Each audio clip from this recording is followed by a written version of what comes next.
สุขสบายดีเนาะมื้อนี้มาพบมาพอกับซ่องใบลมคนสวนชาแนลคือเก้าเนาะพี่น้องเนาะมื้อนี้เฮาสิเอาหญ้าไปให้แบะอีกเนาะพี่น้องเนาะอาหารเสริมให้อาหารเสริมแบะเนาะพี่น้องเนาะด้วยหยวกกล้วยใบกล้วยเนาะ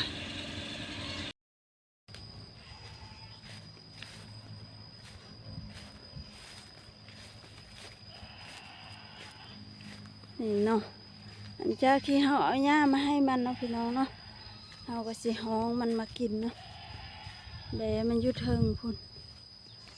ฮ่าฮ่าฮ่าฮ่าฮ่าฮ่าฮ่าฮ่าฮ่า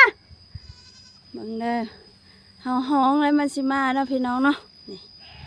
ฮ่าฮ่าฮ่าฮ่าฮ่าฮ่าฮ่าฮ่านี่กำลังไหลมาพี่น้องมันเคยเนาะเราเอาหญ้ามาให้แล้วเราห้องมันสิไหลมา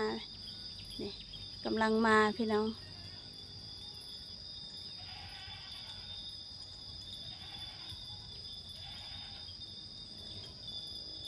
กำลังเรียนเดี๋ยวมาเลี้ยงแบะอีกเนาะพี่น้องเนาะมานี่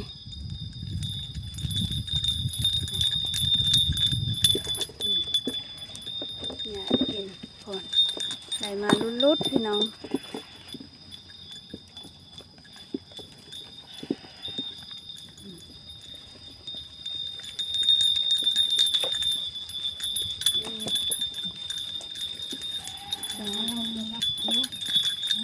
กินดีเนาะพี่น้องเนาะนี่ญาติเดี๋ยวกินเลย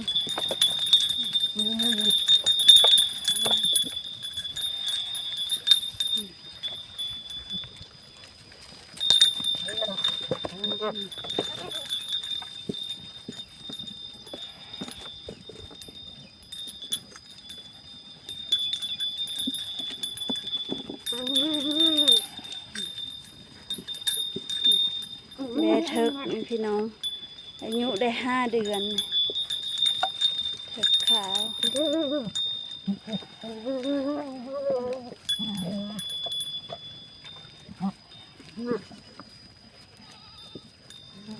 ด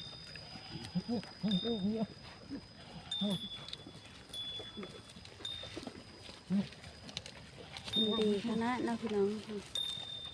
เนี่ยเดี๋ยวกิน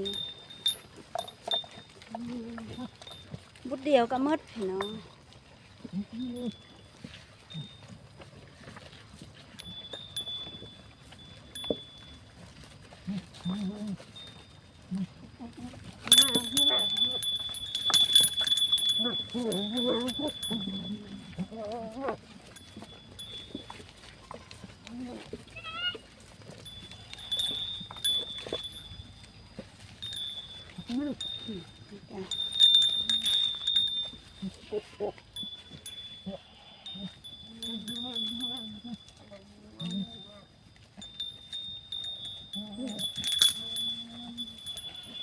เนี่ยเดี๋ยวกินเนาะ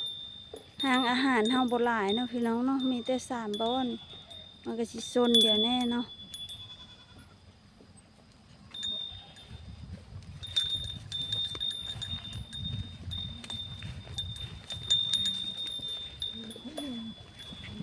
เป็นเอาหญ้าเสริมให้มันเนาะแล้วมันเฮาเลี้ยง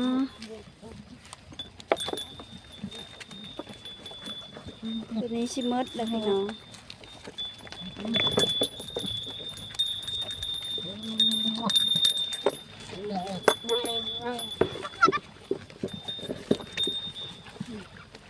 ดีขนาด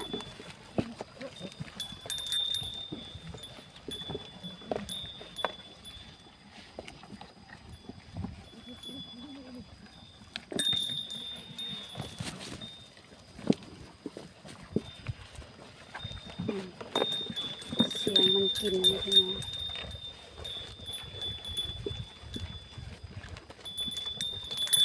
อง